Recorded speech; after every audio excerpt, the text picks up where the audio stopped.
Frank Zappa spent his career demolishing guitarists who played it safe. His standards were brutal, specific, and almost impossible to meet. These 7 are the ones he said had it.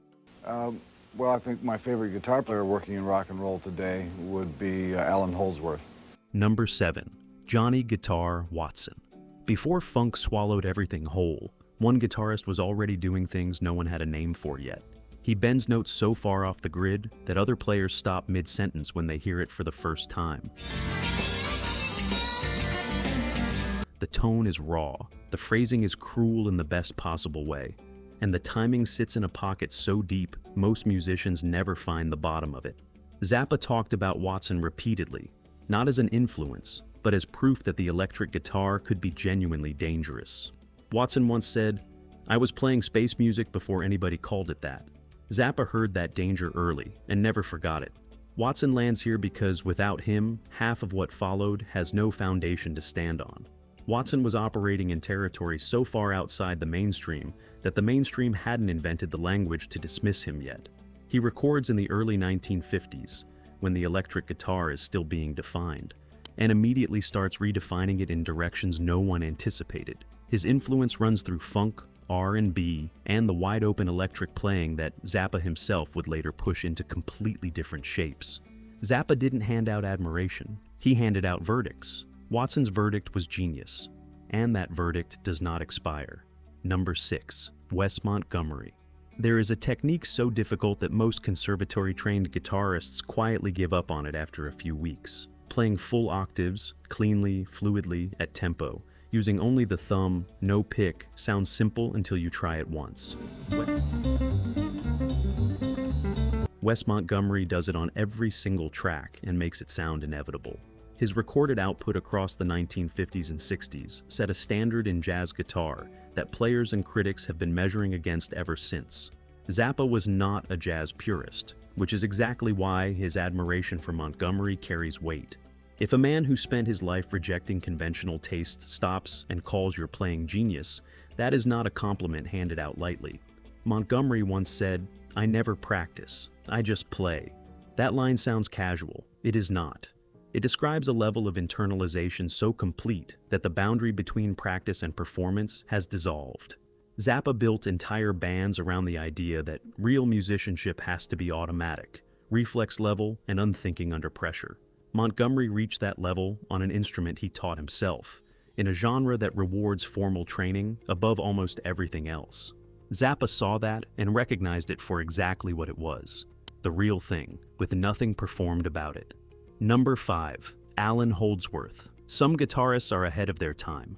Allan Holdsworth is in a different category, ahead of the instrument itself. His legato technique produces lines so smooth and harmonically dense that other players have described transcribing them as genuinely disorienting. The notes blur together in a way that sounds more like a saxophone than a guitar, and that is not an accident. Holdsworth studied horn players obsessively. Zappa's admiration for Holdsworth was direct and public. He did not hedge it. Holdsworth once said, "The guitar is actually a terrible instrument. I've just been trying to work around it my whole life." That restless dissatisfaction, that refusal to accept what the instrument already is precisely the quality Zappa respected above almost everything else. Holdsworth never crossed over into mainstream success. Zappa never needed the charts to tell him what mattered. He needed evidence that a guitarist was solving problems no one else had even identified. Holdsworth provided that evidence every time he played. His chord voicings alone, wide, dense, harmonically ambiguous, reframe what the instrument can express. Jazz players study them. Rock players struggle to name them. Theorists debate them. Holdsworth did not set out to be influential. He set out to be accurate, to get the music in his head out of the guitar without compromise. On Zappa's list, that obsessive precision is not a side note. It is the entire point. Number 4. Eric Clapton. In the mid-1960s, a piece of graffiti appears on a wall in London. It says 3 words. Nobody scrawls a musician's name on a brick wall unless something genuinely unusual is happening. What is happening is Eric Clapton, playing with the Blues Breakers, then Cream, reshaping every format he touches from the inside. The tone he pulls from a Les Paul through a Marshall, on the 1966 John Mayall record is still studied by players trying to understand how he did it. Zappa's relationship with the blues was complicated. He dissected it, sometimes mocked its conventions.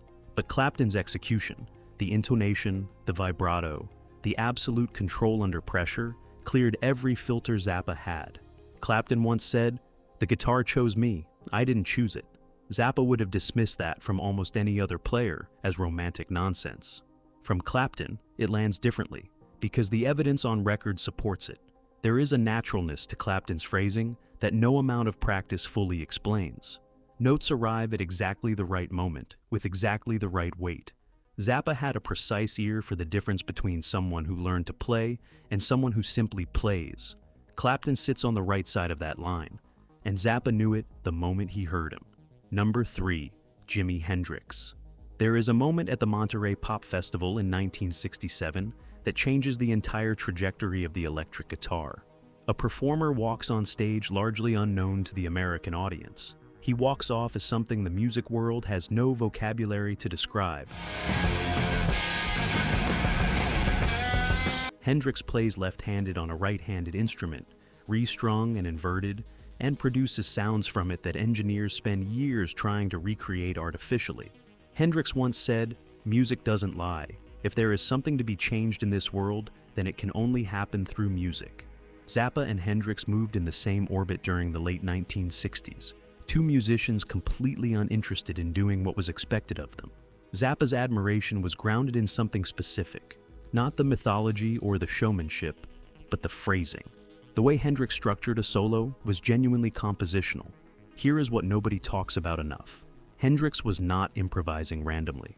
Every solo carries an internal logic, a beginning, a development, a conclusion, that most formally trained composers would struggle to match in real time.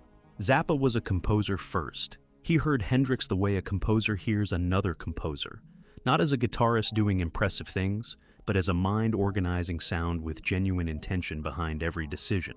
That is the distinction that places Hendrix this high on a list curated by one of the most demanding musical intellects of the 20th century. Number 2. Steve Vai Frank Zappa received an audition tape from a young musician who had transcribed some of the most technically ferocious guitar parts ever written, and got every single note right. That tape leads directly to Vai joining Zappa's band, meaning Zappa does not admire this guitarist from a distance.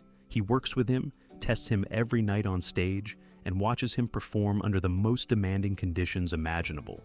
Zappa's live shows during that period are not casual gigs. The arrangements are dense, the tempo changes sudden, the music shifts direction without warning. Vai handles all of it, and then reaches past it. After leaving Zappa's group, Vai releases Passion and Warfare in 1990, an album that reaches number 18 on the Billboard 200 and wins a Grammy for Best Rock Instrumental Performance. Vai once said, "Frank didn't teach me how to play guitar. He taught me how to think about music." Zappa calling Vai a genius is not a mentor being generous about a former student. It is a composer recognizing that the student grasped something most players never touch. That technique without thought is just noise dressed up as speed. Zappa ran the hardest audition in rock music, and Vai passed it before he ever set foot on a stage. On a list built on uncompromising standards, that is the hardest possible way to earn your place. Number 1, Django Reinhardt. 2 fingers. That is all he has full use of on his fretting hand, and he becomes the most influential European jazz guitarist in history.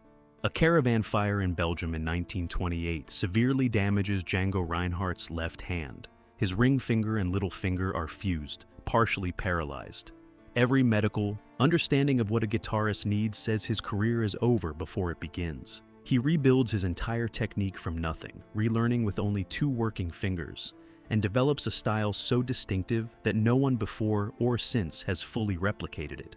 The recordings he makes with Stéphane Grappelli and the Quintet du Haut Club de France across the 1930s and 40s are played, studied, and transcribed in music schools worldwide to this day. Reinhardt once said, "I love you so much I could break your heart." He was not talking about music, but he could have been. Every solo carries that exact contradiction, beauty and damage living in the same phrase, push through a hand that should not have been able to play at all. Zappa's admiration for Reinhardt runs deep enough to place him first on any serious accounting of genius. Consider what the rest of this list represents. Watson's dangerous electricity, Montgomery's impossible octaves, Holdsworth's harmonic density, Clapton's instinctive control, Hendrix's compositional fire, Vai's intellectual precision. Reinhardt predates most of it, plays without the physical equipment any of it requires, and still sits above all of it on the one list Zappa ever put his name on. The guitar is supposed to need 4 fingers. Django Reinhardt decided it did not, and spent a lifetime proving every assumption about genius wrong, one note at a time. 7 names, 7 verdicts, all delivered by a man who made a career out of trusting no one's taste but his own. Zappa did not build this list to be agreeable. He built it because the guitar, when it is genuinely in the hands of a genius, does something that cannot be faked, cannot be taught, and cannot be argued away. Watson proved the instrument could be dangerous. Montgomery proved it could be inevitable. The 5 names above them prove something different each time, and that variation is the whole point. Genius does not repeat itself. It opens a door, walks through, and leaves you to figure out how the door worked. Here is what ties all 7 together. None of them were chasing approval. They were chasing something inside the instrument that most people never even hear. Zappa heard it. He named it. And now you have heard it too. If this list surprised you, or if you think someone is missing, drop it in the comments. And if this is the kind of deep dive you want more of, subscribe. There is a lot more where this came from.